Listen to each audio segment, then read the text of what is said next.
We were sitting on the patio of our friend's house, the sun bleeding out over the horizon like spilled wine, casting golden streaks over the lake behind their backyard. I remember thinking it was too quiet, too still, the kind of evening that feels like it's holding its breath. A few bottles of wine were open. The mood had grown loose, lazy. Sasha was curled up beside me on the outdoor love seat, her legs draped over mine. She wore that thin cotton sundress, the one that always clung a little too tightly when the air was humid, making it hard not to notice the curve of her hips, the way the fabric kissed her skin. Across from us were Hannah and Nick, the couple we trusted more than anyone. Maybe that was part of the mistake. Hannah was already a few drinks in when she said it. "You ever wonder," she began, swirling her wine, "what it would be like to just press pause on the rules? Go somewhere else, be someone else, just for a little while?" Nick gave her a look, part amused, part cautious. Sasha raised an eyebrow. I smiled, not really understanding what the hell she meant. "Like swinging," Sasha teased, nudging Hannah with her foot. Hannah laughed, a musical, carefree sound. "Not swinging. Just freedom. No expectations. No guilt. Just a short vacation somewhere warm and beautiful where no one knows you, and you can be anything, or with anyone, you want." The silence after that wasn't awkward. It was charged. Sasha shifted on the couch. Her hand slid a little higher on my thigh. I felt the familiar heat rise up from my chest. We hadn't had that kind of electricity between us in a while. Maybe this was what we needed. Maybe this would bring us back to something. Or push us over an edge we hadn't acknowledged yet. "Sounds dangerous," I said, trying to keep it light. "Only if you make it that way," Hannah replied.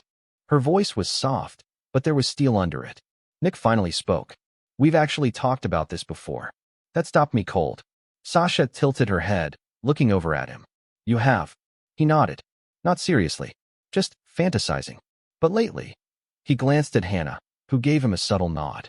"We were thinking of renting that beach house down in Tulum, the one we stayed in last year. You remember, the one with the plunge pool and the rooftop bar?" "I remember the photos," Sasha said, her voice dreamlike. "They looked unreal." "They were," Hannah said. "It's private, isolated, for bedrooms, beach access. We could just disappear for a week." "And do what exactly?" I asked, more curious than skeptical now. Hannah leaned forward, her eyes fixed on me like she was peeling back a layer. "Whatever we want." Sasha inhaled. I felt her fingers tighten around mine. "No pressure," Nick said quickly. "No obligations. We all set boundaries. We talk about what's okay and what isn't. It's not like we'd be jumping into bed the minute we land." "But we could," Hannah added, voice silky, "if we wanted to." There was a beat of silence where the only sound was the buzz of cicadas and the slow ticking of my own pulse.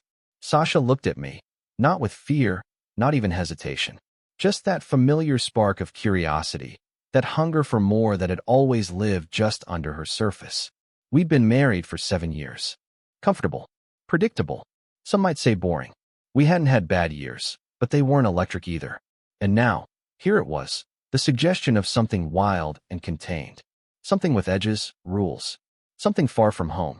"I mean," Sasha said, her voice light but her expression unreadable.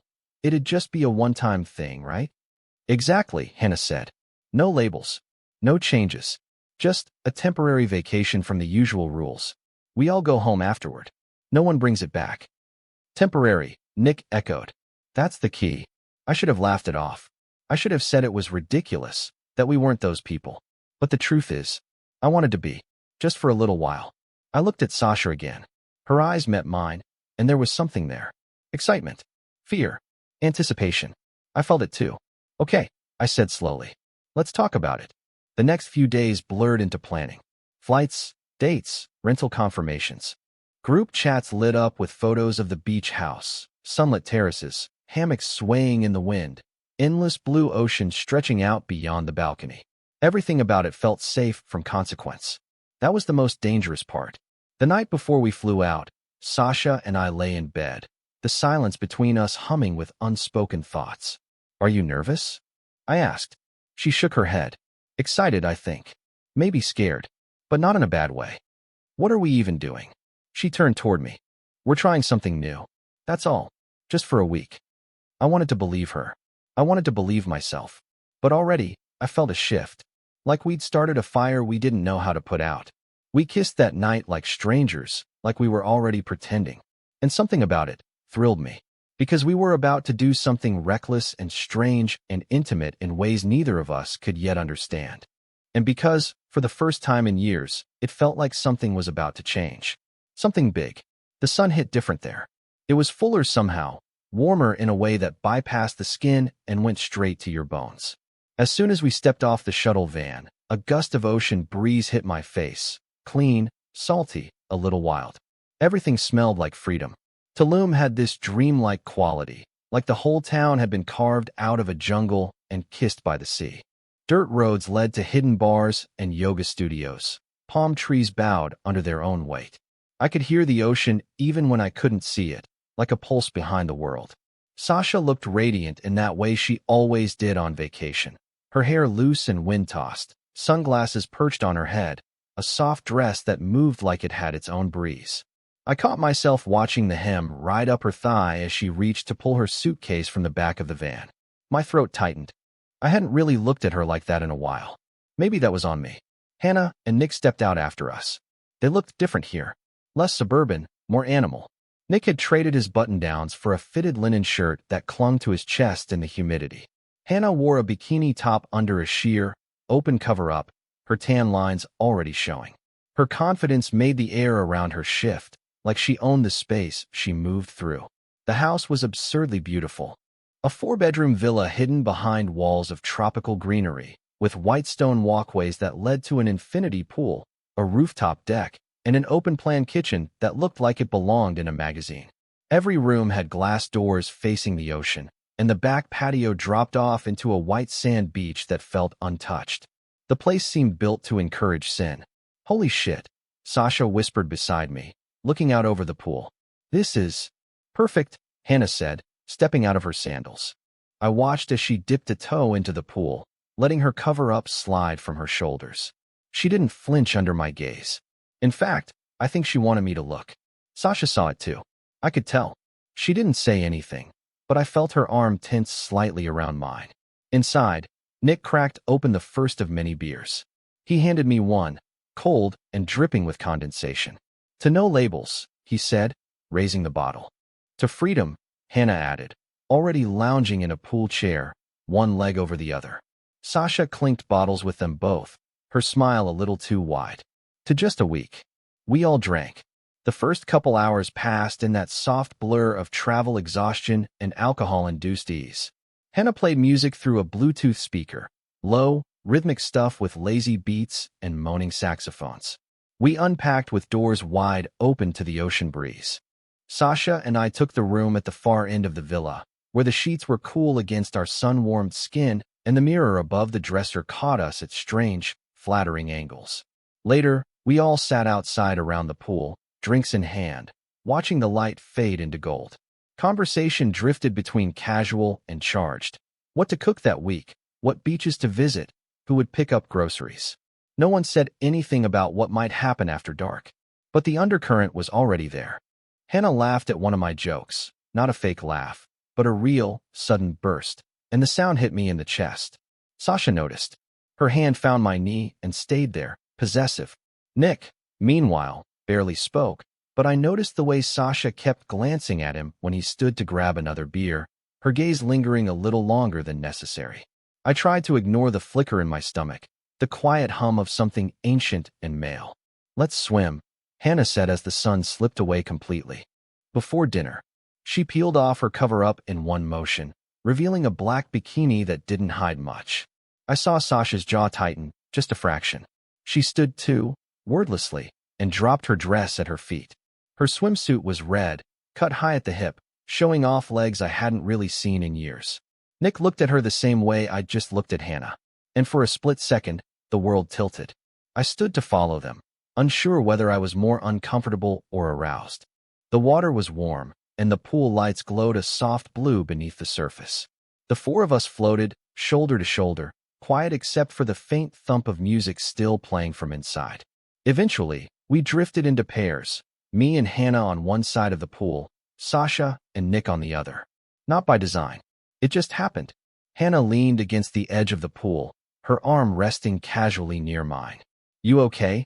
she asked softly, eyes scanning my face. "Yeah," I said, but it came out hoarse. "You're overthinking it." "Am I?" She smiled. "You always did. Even in college, remember? You used to analyze everything." I blinked. "Wait, have we?" "No," she said, smirking. "But I always wondered if you wanted to." A silence stretched between us like a rubber band, tight and trembling. Across the pool, Sasha laughed. Nick said something I couldn't hear, and she leaned into him. Not intimately, not quite, but closely. Closer than she'd leaned into me in months.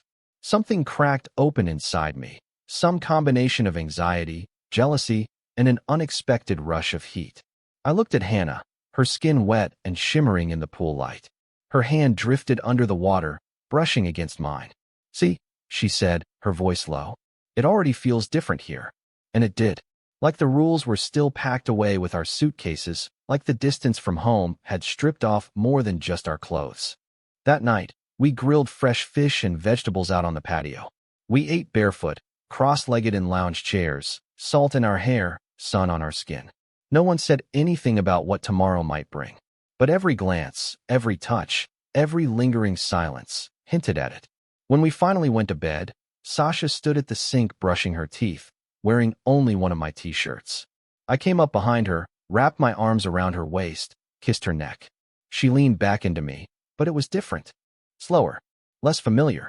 "We're really doing this," I said. She met my eyes in the mirror. "It's just a week." But the way she said it made me wonder if she was trying to convince me, or herself. It was just after breakfast when the conversation finally happened. We were still sticky with salt air, barefoot on the stone floor of the villa's open kitchen. The smell of strong coffee clung to the air. Sasha stood across from me in a loose tank top, sipping her mug in small, distracted gulps. Hannah was sitting on the kitchen island, one leg dangling. Nick leaned against the sliding glass door with a casualness that felt deliberate. We'd all been avoiding this part, but that could only last so long. "So," Hannah said, stretching like a cat, "do we talk about it now, or keep pretending we're just here for the sunsets?" Nick chuckled, but his gaze was locked on Sasha, not flirtatiously, not yet, but with a kind of measured curiosity. "I think we have to talk about it," Sasha said after a beat, her tone lighter than her eyes. "Before things get blurry." Blurry.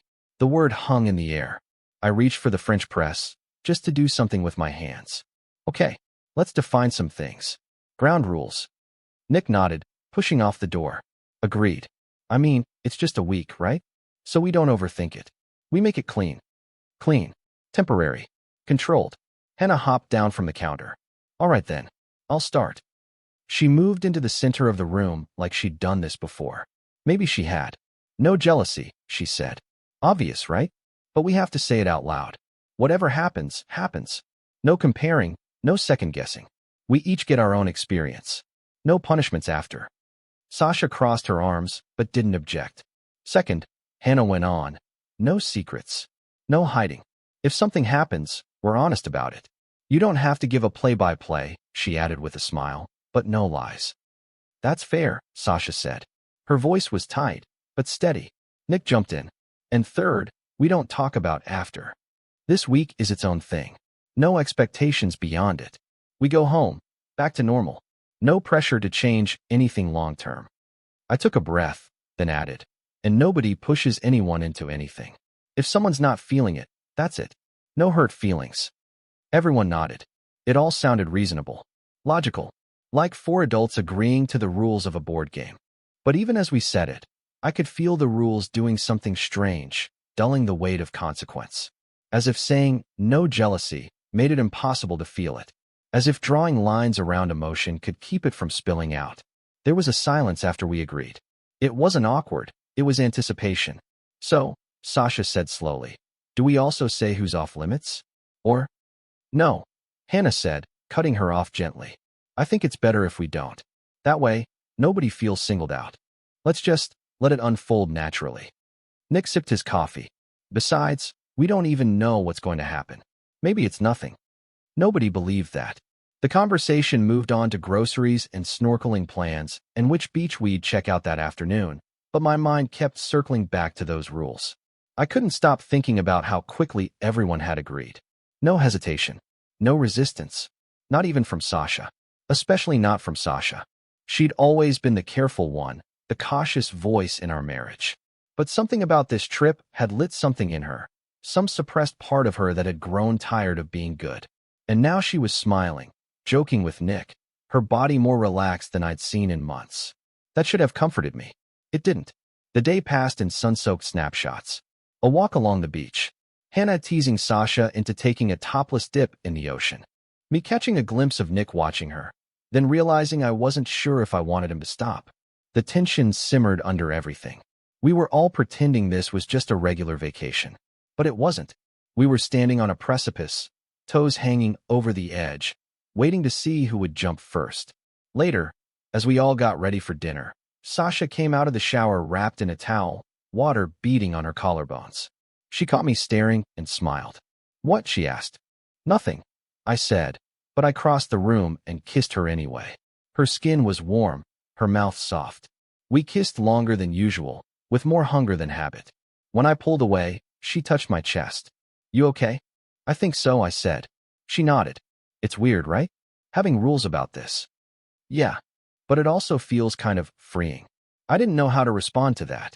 Dinner was a blur of tequila, grilled fish, and bare feet under the table. Hannah played DJ again, picking low, sultry music that made everything feel like the start of something. Nick was quieter than usual, but I noticed the way his eyes followed Sasha when she stood to grab more wine. And I noticed the way Hannah kept brushing her knee against mine under the table, casual but deliberate. I didn't stop her. No one said it, but something had already shifted.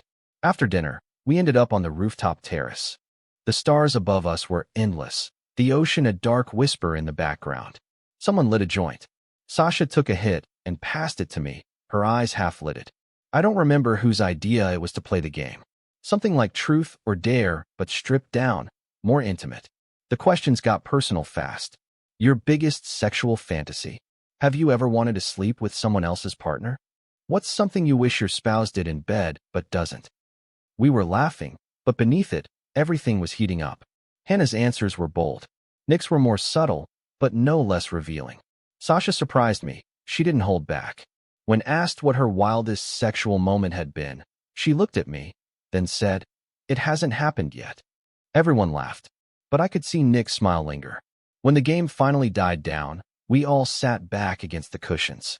I felt a strange kind of lightness, the kind that comes after admitting something dangerous.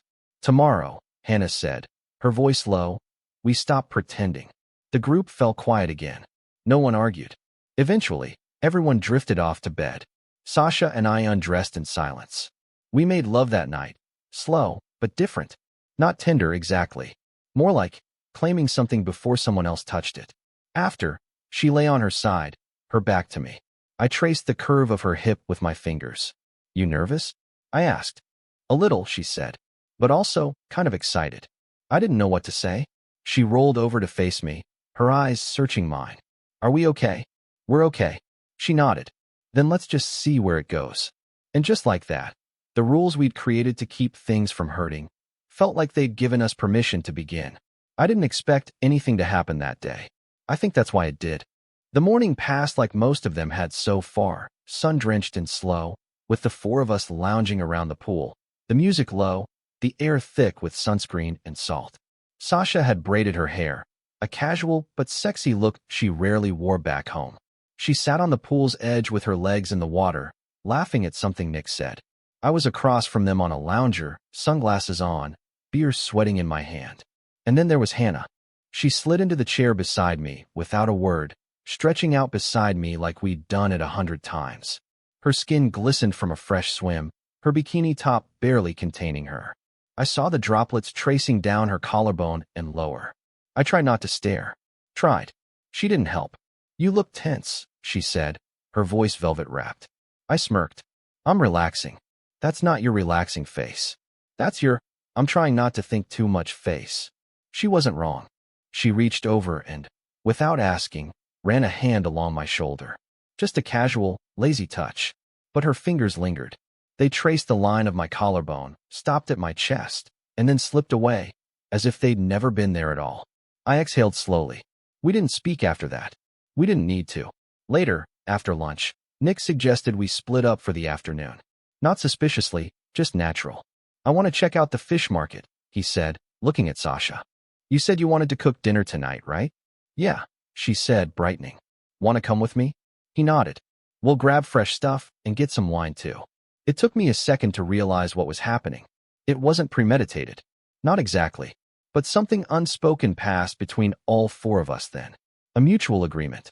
Sasha gave me a quick kiss on the cheek, her eyes warm. We won't be long. And then they were gone. Just me and Hannah in the house. Alone. We didn't speak right away. She poured herself a glass of wine and offered me one, but I shook my head. Instead, I wandered out to the terrace, leaning against the railing, trying to breathe. The ocean spread before me in all its quiet indifference. I heard her footsteps behind me before I felt her presence. She stood beside me, her shoulder almost touching mine. I didn't plan this, she said softly. I know, but I'm not sorry either. I turned to look at her. Nothing's happened. Hasn't it? I didn't have an answer. She turned to face me fully, brushing a strand of damp hair behind her ear. The look in her eyes was different, less playful, more curious, intent. I like talking to you, she said. We haven't talked that much. Exactly. I laughed a little, tension breaking. Is this how it starts? Just talking? No, she said. It starts with wanting to be seen. And with that, she stepped closer. I should have stepped back.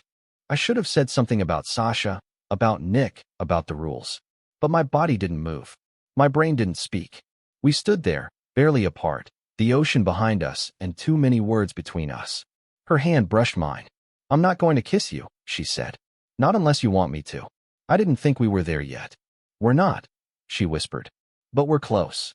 I didn't kiss her, but I thought about it. And she knew I did. That evening, Sasha and Nick came back carrying bags of fresh tuna, vegetables, and a bottle of mezcal. Sasha looked flushed, happy, a little tipsy. She smiled at me easily, kissed me more deeply than usual. We found a rooftop bar on the way back, she said. It was amazing. We should all go one night. That'd be great, I said, searching her face. Did you have fun? She hesitated only a fraction of a second. Yeah, he's easy to talk to.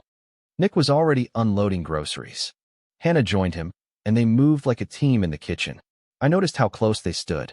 I noticed how Sasha didn't seem to notice.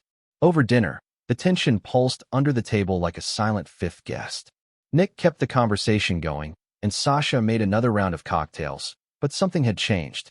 The rules hadn't been broken, but they'd been bent. Subtle touches, lingering glances, a joke between Sasha and Nick that felt too familiar. A laugh from Hannah that curled around my ribs and stayed there. After dinner, we all ended up in the living room with more drinks. Sasha sat on the couch, legs tucked under her. Nick sat beside her. Not close, not yet. But I saw the shift in her posture. She was facing him. She was listening harder than she usually did. Hannah, on the other hand, curled up beside me without hesitation. Her thigh pressed against mine, her arm draped casually along the back of the couch. She didn't touch me again. She didn't have to. The memory of earlier, the electricity in the silence, buzzed between us. Eventually, Sasha yawned. I think I'm going to head to bed. Nick stood too. I'll clean up the rest of this. Thanks, I said. Sasha walked over, kissed me. It was soft, familiar, but her eyes were slightly distant. Not cold, not guilty, just somewhere else. After she left, Nick lingered in the kitchen while Hannah and I sat in silence. You didn't kiss me, she said quietly, sipping her drink. No. Why not? I stared into my glass. Because I wasn't sure if I wanted to. And now, I don't know. She smiled, not smugly, but almost respectfully. That's honest. She leaned over, kissed my cheek, not my mouth, and stood.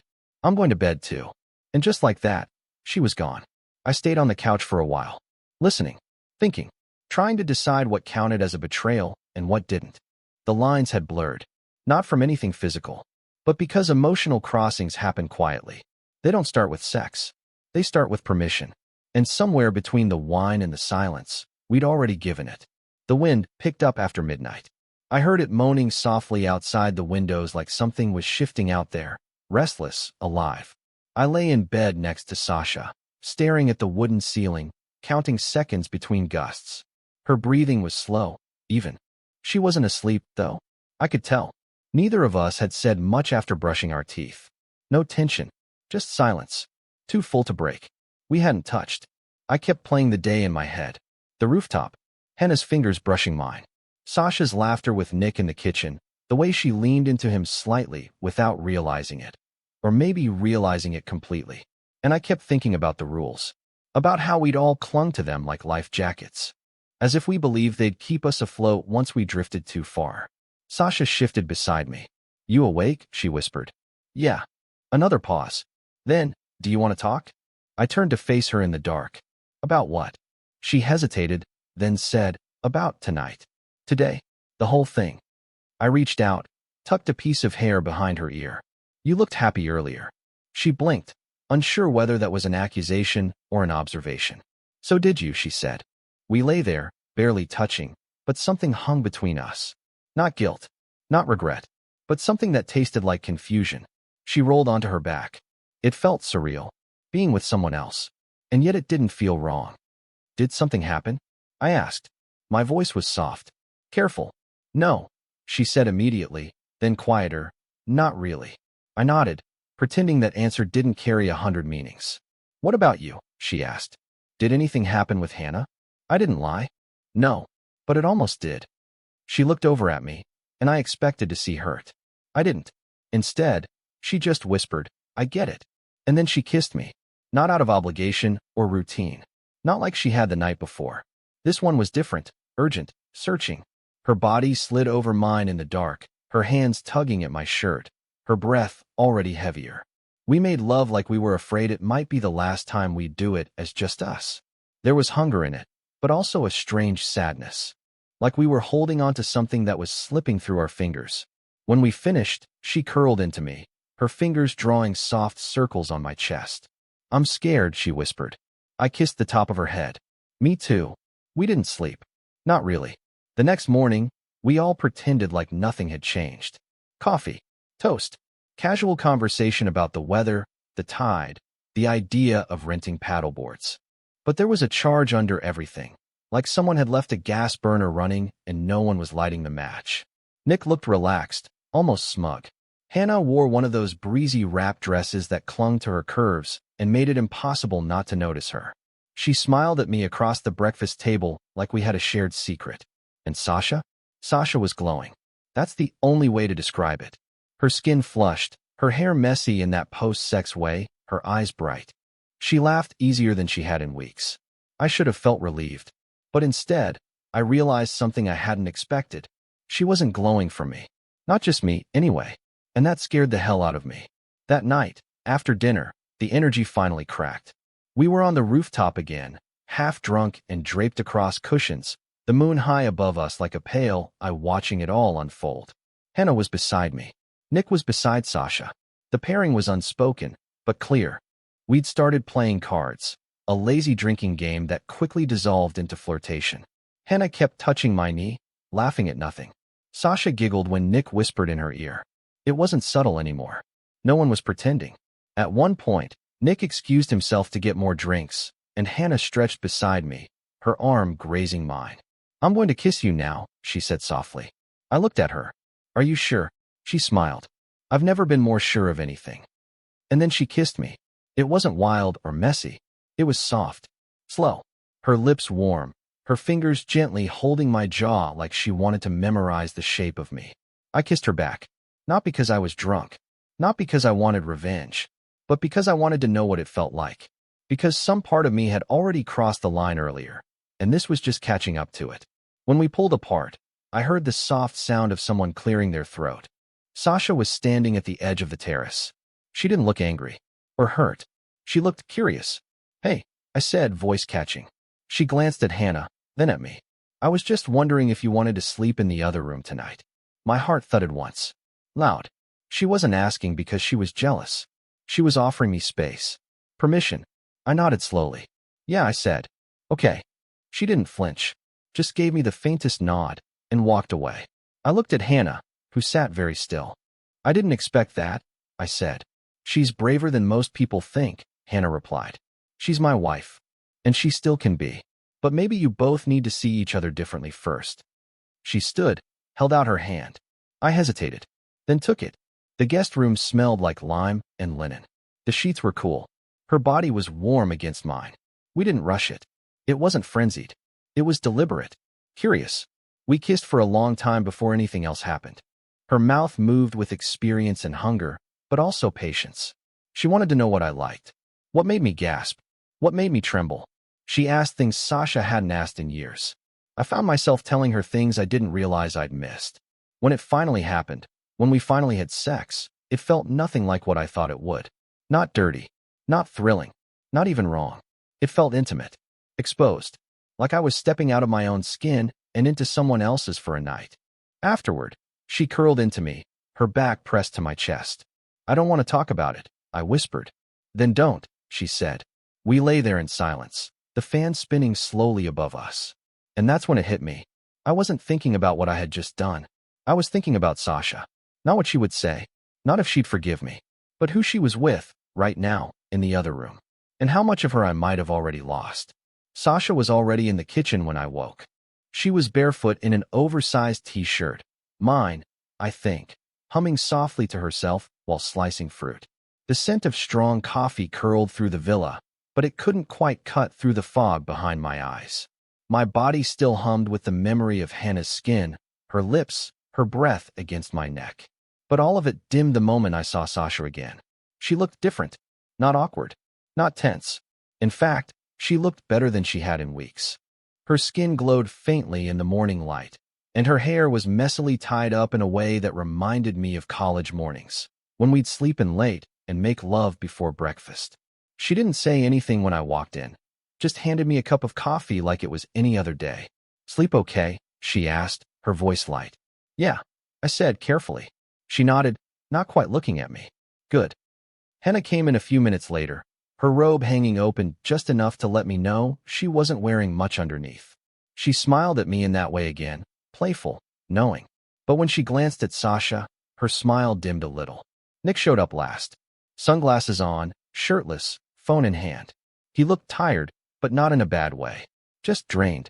Like someone who'd spent the night emptying himself into something he shouldn't have touched. He and Sasha didn't say much to each other. No obvious looks. No contact. But something passed between them anyway. A silent acknowledgement.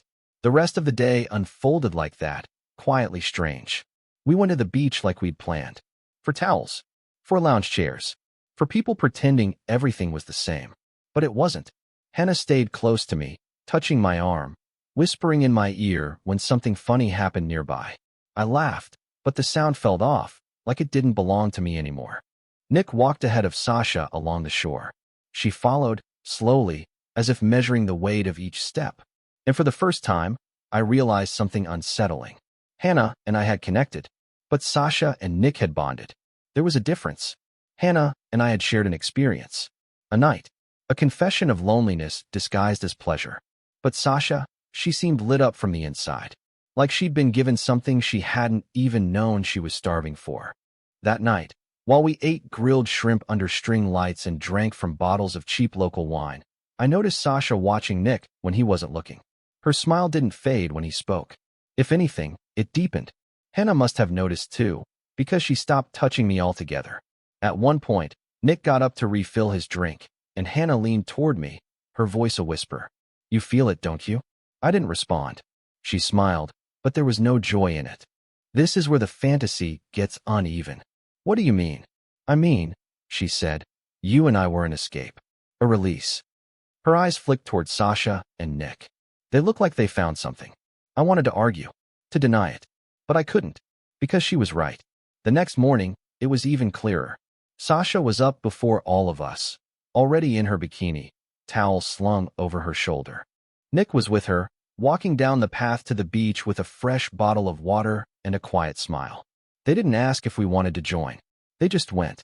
Hannah stood beside me at the sliding door, arms folded. Her expression unreadable.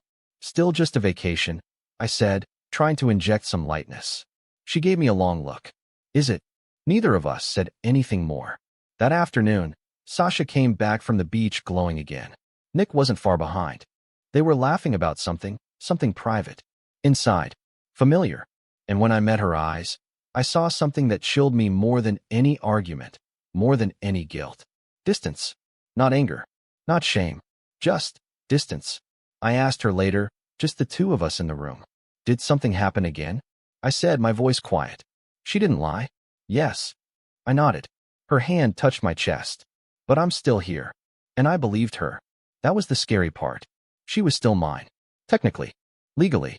But part of her, some vital, untouchable piece, had wandered into someone else's arms and hadn't completely wandered back. Later that night, Hannah came to my room again. Not to seduce. Not to continue anything. But to talk. She sat at the foot of the bed, hugging her knees. I feel stupid, she said. Like I thought I could control this. You didn't do anything wrong. I know, she said. But I let myself believe that I'd be the one who handled it better. She looked at me.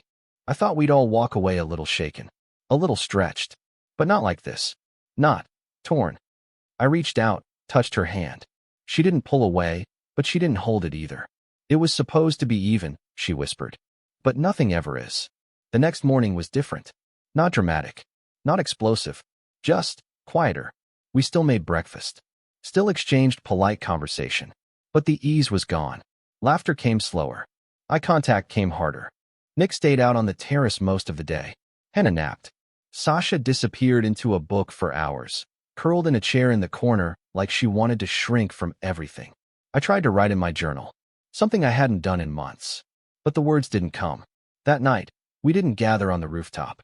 There was no music, no drinks, just an unspoken agreement to retreat. Before going to bed, Sasha paused in the doorway. I still love you, she said. I know. She stepped closer. Do you love me? I met her eyes. Of course. She nodded. Then, but something's different, isn't it? I didn't answer, because we both already knew. It started with rain, not a storm, just that soft, steady kind that fell without sound. The kind that made the air smell like wet stone and driftwood. We'd planned to go into town that morning, maybe rent bikes, maybe act normal. But the weather canceled everything, and no one seemed eager to reschedule. Sasha was in our room reading, legs tucked under her. Nick had disappeared into the guest room with his laptop, pretending to catch up on work. Hannah and I ended up on the terrace, protected under the awning, coffee cups cooling in our hands. Neither of us spoke for a while. We just listened to the rain tapping on the roof tiles, slow and rhythmic, like a heartbeat we couldn't agree on. Then, without looking at me, she said, "Do you regret it?" Her voice was soft, fragile, like she was afraid of the answer. I could have said yes. I could have said no. I could have said it was too soon to know. But instead, I said, sometimes. She nodded, not surprised. And sometimes I don't, I added. That made her smile, just faintly. Yeah, same. The silence returned, not awkward, but weighted. She pulled her knees up into her chair. When we talked about this back home, I thought I was prepared. I really did. I thought we could control the emotional part. You mean, keep it physical? She nodded. We used to laugh about it. How silly people were to get jealous when they had rules and consent. But it's not about rules, is it? It's about feeling replaced. I sipped my coffee. It had gone cold. You feel replaced? I asked, genuinely unsure who she was talking about, me or Nick. She didn't answer right away. Instead, she said, he doesn't look at me the same. Not since her. I turned, surprised. Nick? She nodded. He's quieter now. More careful. Like he's trying not to think about her too much. Which means, of course, that he is. I thought of Sasha. How often I caught her watching Nick when he wasn't looking. How her voice changed when she said his name. He and Sasha. I started but trailed off. They're gone, Hannah said simply. I don't mean forever. But for now, they're somewhere else. Emotionally. It was the first time anyone had said it out loud. The rain got heavier. She turned to me. Can I ask you something? Yeah. Did it mean something? With me? I didn't answer right away. She didn't rush me. Finally, I said, yes. But maybe not in the way you want it to. Her mouth pulled into a sad smile. Honesty. That's rare. I don't want to lie to you. She looked down. It meant something to me, even if it wasn't life-altering. I reached over, took her hand.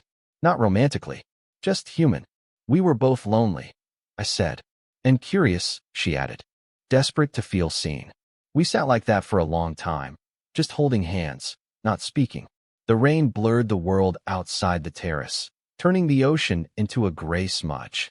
Eventually, she asked, Do you think they talk like this? Sasha and Nick? I exhaled. I think they talk more than this.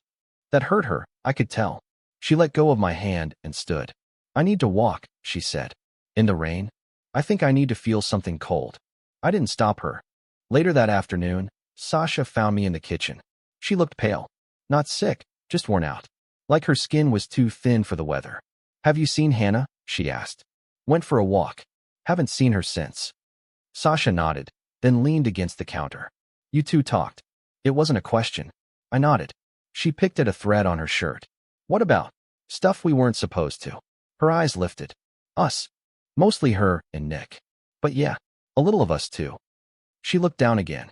Is it bad that I don't feel guilty? No, I said. I think it's worse that I don't either. Her lips tightened. I used to think if something like this happened, I'd feel wrecked. Sick with guilt. And now, I just feel disconnected. I stepped closer. From me. From everything. That hurt more than I expected. I didn't mean for it to go this far, she said. With him, it wasn't supposed to be emotional. You think it is? She looked up at me, finally meeting my eyes. Isn't it obvious? I didn't answer. She stepped toward me. You're still the only person I trust. But that doesn't mean I'm not confused. That makes two of us. She touched my chest, fingers curling in the fabric of my shirt. We broke the biggest rule. No emotions, I said. She nodded. But we didn't talk about what to do when it happened, she added. The silence that followed was thick. Finally, she asked, do you think we're going to come back from this? I didn't lie. I don't know. She leaned her forehead against my shoulder. And for the first time in days, I held her without needing anything in return. That evening, the rain stopped, and the clouds cleared enough for one last golden hour before sunset. We all ended up back on the rooftop, not by design, just orbit. Nick was nursing a glass of whiskey. Sasha sat beside him, close but not touching. Hannah leaned against the railing, her hair still damp from her walk. No one said much. Eventually, Hannah broke the silence. Maybe this was all a mistake. Nick looked over at her. You think so? She shrugged. I don't know, but I think we told ourselves we were stronger than we are. Sasha stared out toward the water. We told ourselves it was just sex. And it wasn't, I said.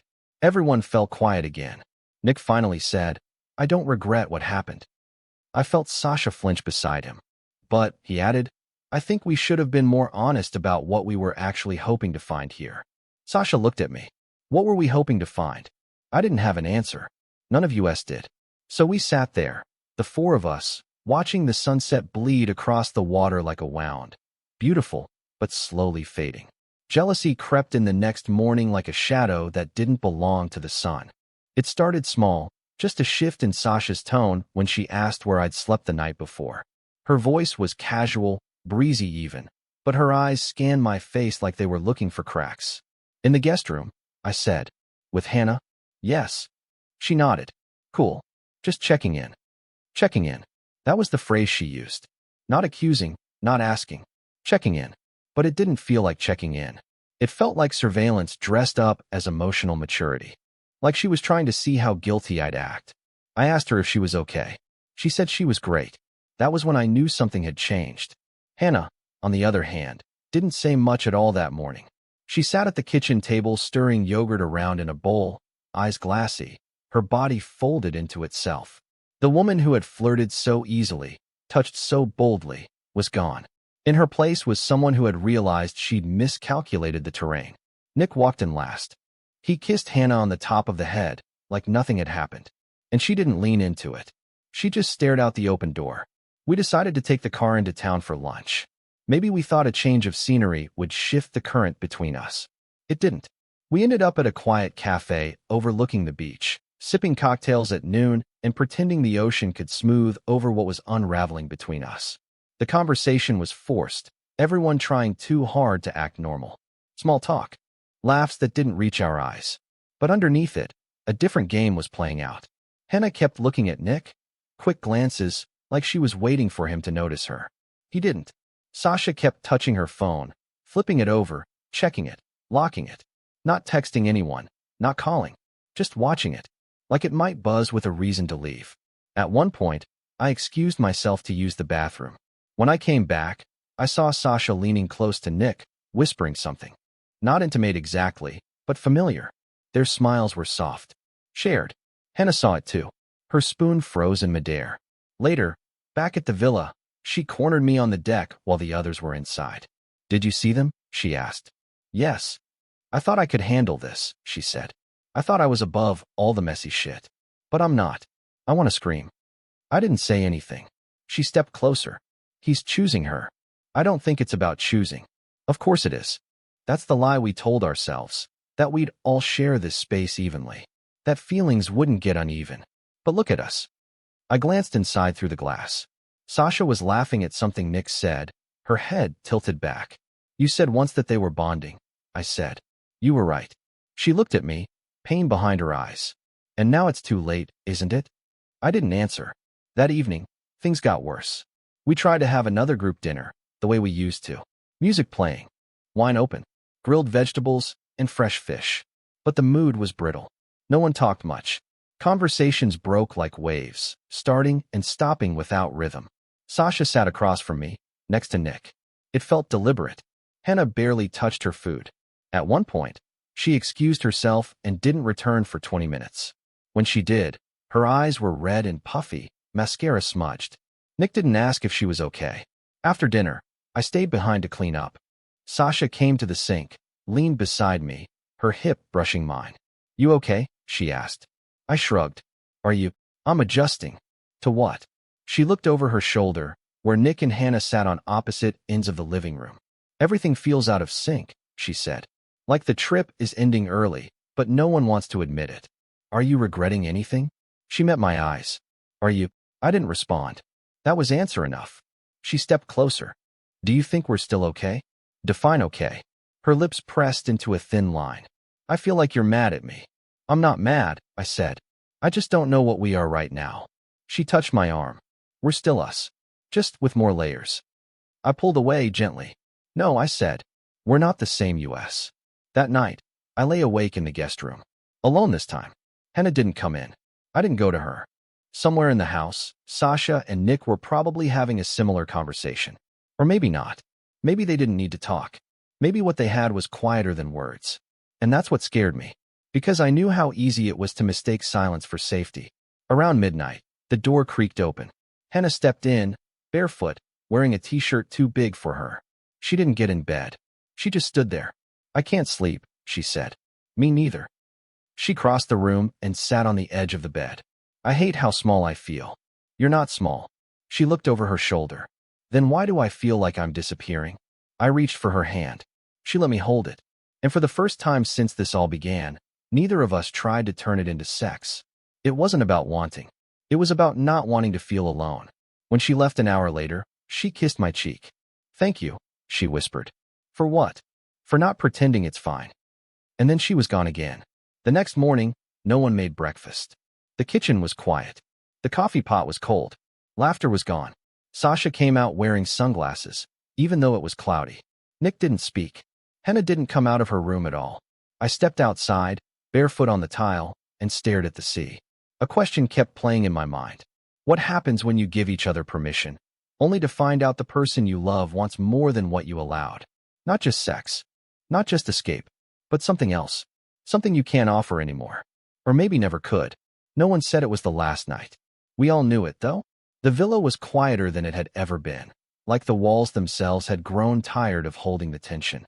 Even the sea sounded different, less alive, less curious, as if it had stopped watching us. The sun dipped lower with every hour, but no one made plans for dinner. No one talked about a toast or one last fire on the beach. The silence had grown too thick for celebration. Sasha and I hadn't spoken since the night before. Not really. We'd passed each other like ghosts that shared a body once. There were no more check-ins. No more soft smiles. Only short nods and averted eyes. Nick stayed out on the balcony for most of the afternoon, sunglasses on, headphones in, drinking slowly. He looked like a man who had won something but didn't know how to carry it home. And Hannah, she just disappeared.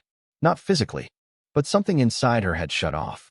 I saw it in her stillness, in the way she moved through the house without touching anything.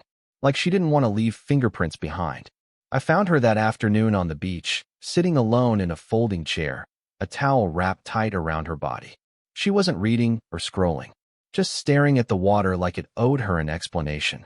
I sat beside her. Neither of us spoke for a while. Finally, she said, "I've never felt this empty." I turned to look at her. She went on. "I thought the worst part would be the sex. Him with her, you with me. But it's not. It's this after space. This silence." I nodded. Like the experiment ended and no one wanted to turn the lights back on. She smiled faintly. "Exactly.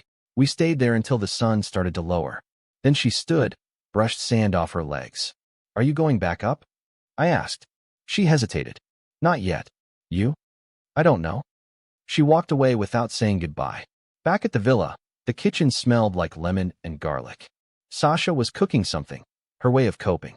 She didn't look at me when I walked in, just kept chopping herbs in silence. Nick sat at the table, swirling wine in his glass like he wanted it to speak first. "You okay?" I asked, more out of obligation than care. He glanced at me. "Sure." A beat passed. "Hell of a vacation," I said. He smiled, but it didn't reach his eyes. Not exactly what I pictured. Sasha turned off the burner. "Are we eating together?" she asked, still not looking up. I opened my mouth to answer, but Hannah entered before I could. Her hair was down, her eyes red, but her posture was steel. "We should talk," she said. "To no one in particular. To all of us." Everyone froze for a moment. Then, as if under a spell, we all moved to the living room. The air was thicker than ever. We sat in a lopsided square, two couples who no longer fit into their own shapes. "I don't want to go home without saying this," Hannah began. "Because if I do, I'll carry it like a bruise that never fades." She looked at Nick. "You changed. Somewhere in the middle of this, you stopped being my partner and became her possibility." Sasha flinched, but said nothing. Nick's face tightened. "It wasn't intentional." "Nothing ever is," Hannah said. "Until it's too late." She turned to me. "And you? You were kind, gentle, but I was never really what you wanted. I think I was just a place to hide." I opened my mouth, but she cut me off. "I'm not angry, just tired of pretending it was balanced." Her voice cracked then, and for the first time, tears rolled down her cheeks. She didn't wipe them away. Sasha finally spoke. "I didn't mean to hurt you." "You didn't have to mean it," Hannah said. "You just had to do it." The room was silent. The sun dipped lower through the windows, casting orange across the floor like spilled light. Nick looked at Sasha. "We should talk too." She nodded, barely. He turned back to Hannah. "I didn't fall in love with her." "Then why does it feel like you did?" she whispered. Sasha stood abruptly. "This was a mistake."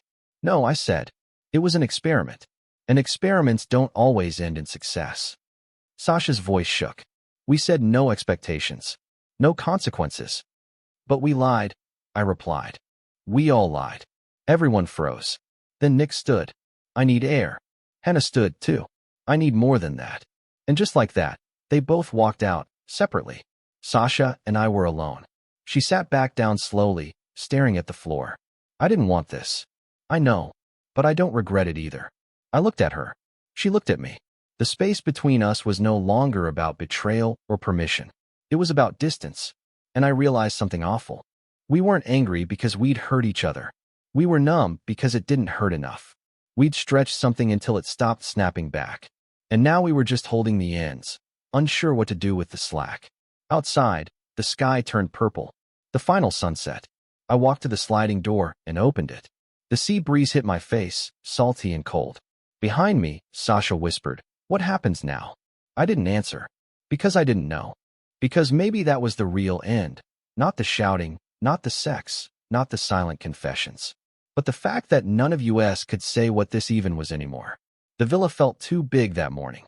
Suitcases were open in every room, half-packed and quiet, like they didn't want to admit it was time to go. I could hear the zippers, the shuffle of clothes being folded without care. No one played music. No one cooked breakfast.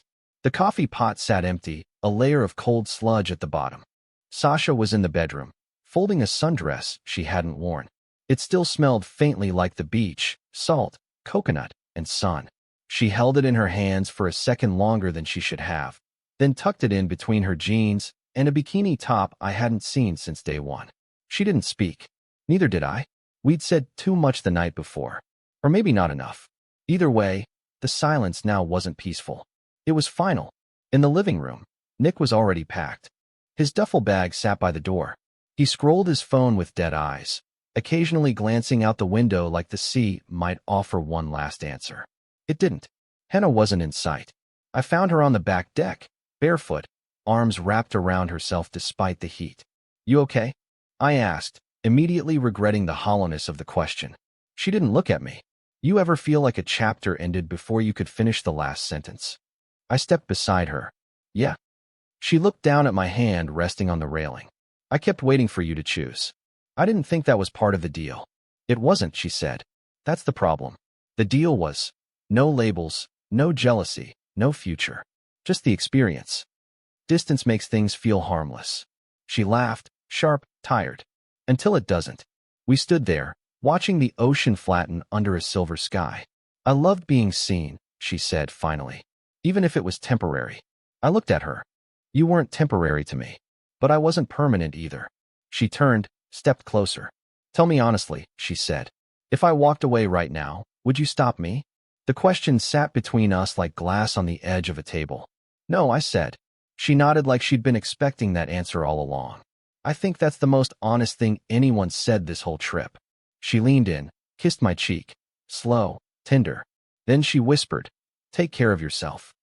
And she walked back inside, barefoot on the wood, never looking back. We didn't ride to the airport together. That was Sasha's idea. "I think it's better if we all take space," she said that morning while rolling up a beach towel we'd never used. Nick nodded, too quickly. Hannah said nothing, already on her phone looking up ride options. And me? I just agreed. The ride was quiet. Sasha sat beside me in the back of a taxi van, her hands folded in her lap. We passed the beach one last time, the one where Nick had made her laugh, where I'd watched her hair blow in the wind and wondered if I'd already lost her. I think I knew then, she wasn't mine anymore. Not in the way she used to be. When we reached the airport, everything moved fast. Baggage check, security lines, boarding passes. People buzzed around us, loud and oblivious to the cracks in the four silent travelers moving like strangers. At the gate, Hannah was already seated, earbuds in, staring at nothing. Nick stood a few feet away, looking out the window like the horizon held something he could still salvage. Sasha stood beside me, suitcase in hand. "This was never supposed to mean this much," she said. "But it did," I replied. She looked at me, eyes tired. "Are we done?" I didn't answer. She nodded anyway. Then the announcement came. Our flight was boarding. People lined up, eager to leave. We didn't move. I turned to Sasha. "Go ahead. I'll be a minute." She looked like she wanted to ask something else. But she didn't. She just squeezed my hand and walked away. And then it was just me and Hannah. She stood, as if she'd known I'd come over. We didn't speak at first. Finally, she said, "So this is the part where everyone goes home and pretends nothing happened." I shook my head. "I can't pretend." She studied my face. "What are you thinking right now? That I should say goodbye? But you don't want to." "No." She stepped closer. "Then don't." I looked over her shoulder, at Sasha in line, her back turned. "She didn't expect this," I said. "No one did." She looked into me, through me. "I'm not asking for anything," she said. "But if you want to walk away with someone who sees you, now's the time." The line moved. Sasha took another step forward. And right then, in that humming airport terminal filled with the sound of travel and goodbye and duty and fear, I chose. I took Hannah's hand. She didn't flinch. We walked to the counter together, past Sasha, past Nick, past everything we said we wouldn't let happen. Sasha turned as I passed her. She didn't say anything. She didn't cry. She didn't run. She just watched, stunned, not because I'd chosen someone else, but because the rules never prepared her for me choosing different. The rental car lot was hot, flat, and quiet. The air shimmered above the asphalt like it was trying to disappear. Luggage wheels clicked behind us in unison, a mechanical rhythm that echoed too loud in the stillness. We didn't speak. Not in the shuttle. Not when we walked across the lot. Not when we saw her. Sasha stood near a black sedan, arms crossed, sunglasses hiding her eyes. She looked smaller than I remembered, like something inside her had collapsed and no one had rebuilt it yet. Nick wasn't with her. Hannah slowed beside me, her steps tentative. There were 3 cars waiting. Ours, Sasha's, and one unclaimed, sitting with its trunk open like it was waiting for someone else to make a mistake. We stopped maybe 20 feet away, close enough to see her watching us. far enough that no words could come without weight. Sasha pulled off her sunglasses. Her eyes were dry. I wanted them to be angry. I wanted her to yell, to demand I change my mind. That would have made it easier. But instead, she just looked at me the way people look at doorways they used to walk through every day but haven't opened in years. I turned to Hannah. She nodded, just once. No plea, no hope, just trust. And that terrified me more than anything. Because love without expectation is heavier than love with conditions. I took 2 steps forward. Sasha didn't move. I stopped in front of her, suitcase by my side. She studied me for a long time. You really did it, she said quietly. I didn't plan to. I know. She blinked, but no tears came. Do you love her? She asked. I exhaled. I don't know yet. But you could. I didn't answer. She nodded, like that was all she needed. I thought I'd be the one who left, she said. I thought, if it came to that, I'd be the one walking away. I thought so too. She smiled, but it didn't touch her eyes. Funny how that works. We stood in the silence we used to share a life in. Then she asked the question that cut through all the noise. Are we still us? I swallowed. We're not the same US. But are we still? I looked at her, really looked. At the woman I'd married. The woman who let another man into her heart. The woman who let me go without begging me to stay. And I said, maybe we're a new us. She nodded slowly. That's something. I leaned in, kissed her cheek. She closed her eyes. Then I turned and walked away. Hannah was waiting at the other car, trunk open. She didn't ask what Sasha said. She didn't ask if I was sure. She just helped me lift the suitcase. And when we both slid into the front seats, it didn't feel like a beginning. It felt like an acknowledgement. Of everything broken. Of everything unfinished. Of everything still possible. We sat in silence as I started the engine. She reached over, placed her hand over mine on the gear shift. Warm. Firm. Real. I pulled out of the lot. Sasha's car stayed where it was. She didn't wave. She didn't chase. She just stood there, still watching, like she needed to see this to believe it. As we pulled onto the road, Hannah finally spoke. You okay? I thought about lying. About saying yes, or I will be. But I told the truth.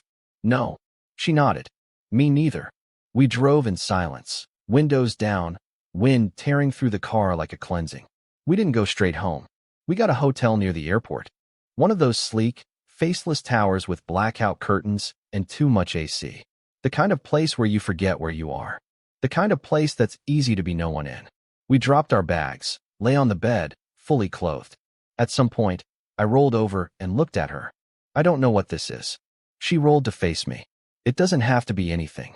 Not yet. Are we starting something? I think we're ending something first. I let that sit in the space between us. She leaned forward and kissed me, not with hunger, not with desperation, but with the simple intention of being close to someone who saw her. We didn't have sex that night. We didn't need to. We slept. Like 2 people who had run for miles in opposite directions and finally stopped in the same clearing. I went home 2 days later. Alone. Hannah stayed in the city. Said she needed time. I agreed. The house was quiet. Sasha wasn't there. She'd moved some of her things. Not all. Just enough to let me know this wasn't final. But it was real. There was a note on the kitchen counter. This wasn't the ending I imagined. But it might be the one we needed. Take care of yourself. S. I sat in the kitchen for an hour without moving. Eventually, I went upstairs. The bed felt too wide. I didn't cry. I didn't rage. I just existed. A man who had made a choice he couldn't explain, even to himself. Weeks passed. Then months. We didn't rush divorce. Didn't make declarations. We just let time speak. Hannah and I talked sometimes. Texted. A few dinners. A few nights. But nothing permanent. Not yet. Because once you tear down a life, you don't rush to build another. You sit in the wreckage.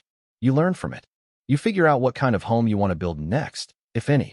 Sasha and I saw each other once at a grocery store. She looked good. Lighter. We hugged. No words. None needed. We weren't enemies. We were just 2 people who said yes to something that unraveled every quiet truth we thought we could hold. The vacation was supposed to be temporary. A safe experiment. But freedom, once tasted, doesn't always go back into its cage. The rules were clear. No labels. No expectations. No talking about after. We broke every single one. And in the end, we didn't choose right or wrong. We chose different. And that made all the difference.